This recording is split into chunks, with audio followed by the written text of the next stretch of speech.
అన్నాడు.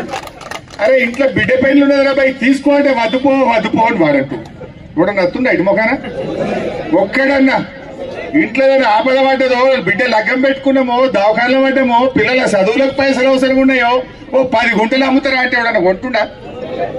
మరి దీన్ని బట్టి ఇప్పుడు రైతు పట్టార పెరిగిందా తగ్గిందా? కేసీఆర్ ఉన్నప్పుడేమో రోజు ఆకాశం దిక్కు చూసింది అది, రేవంత్ రెడ్డి రంగాన్ని భూమికి చూస్తుంది అది.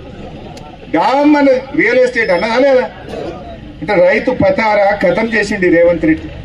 కేసీఆర్ ఉన్నప్పుడేమో రైతు బంధు పక్క, కరెంటు పక్క, రైతు బీమా పక్క, పండిన పంటంతా కొనేది పక్క. ఇది ఒక రైతుకు ఒక ధైర్యం, ఒక భరోసా ఉండే. ధన్వాడ రైతులకు బేడీలేసి జైల్లో పెట్టిండు రేవంత్ రెడ్డి. రైతులకు బేడీలేసిన చరిత్ర రేవంత్ రెడ్డిది, రైతులను జైళ్లలో పెట్టిన చరిత్ర రేవంత్ రెడ్డిది. ఇంతకు మించి రైతుల ఆత్మగౌరవాన్ని నువ్వు దెబ్బతీసినావు.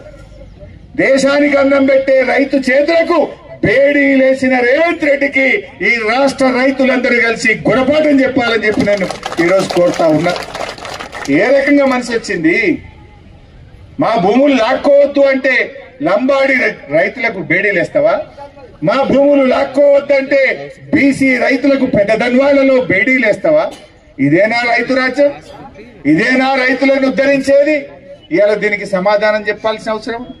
రాష్ట్రంలో ఏం రాజ్యం నడుస్తుందంటే రైతు రాజ్యం అంటే రేవంత్ రెడ్డి. నాయన రేవంత్ రెడ్డి రాష్ట్రంలో నడుస్తున్నది కేడీల రాజ్యం, బేడీల రాజ్యం నడుస్తుంది. రైతు రాజ్యం కేసీఆర్ జమాన్లో నడిచింది. అంతెందుకే సింపుల్ ఒక ముచ్చట చెప్తా.